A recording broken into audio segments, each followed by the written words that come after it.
Britain से 1971 में आजाद हुई 7 रियासतों को यूएई का दर्जा दिया गया। इन रियासतों में सबसे मशहूर रियासत दुबई है। दुबई नाम बहुत पहले से है। यह एक बहुत छोटे से गांव पर मुश्तमिल था। 1930 के करीब यहाँ 6-7 के करीब दुकानें बनी थीं और एक बहुत छोटी सी बंदरगाह थी, जहां से मोती, जवाहरात और सोने की व्यापार शुरू हुआ।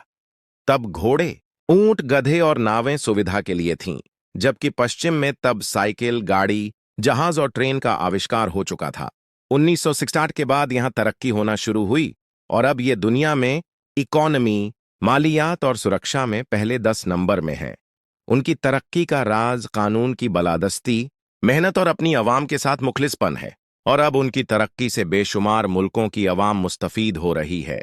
रेगिस्तान वाले गांव से शहर और अब मजबूत तरीन मुल्कों में शुमार होना। बेशक यह सबके लिए सबका आमोज मिसाल है। हमारे मुल्क में बिजली आ रही है, जा रही है, करप्शन हो रहा है, जुल्म बढ़ रहे हैं। अल्लाह जिनके हाथ में इख्तियार और ताकत है, उन्हें हिदायत बख्शे।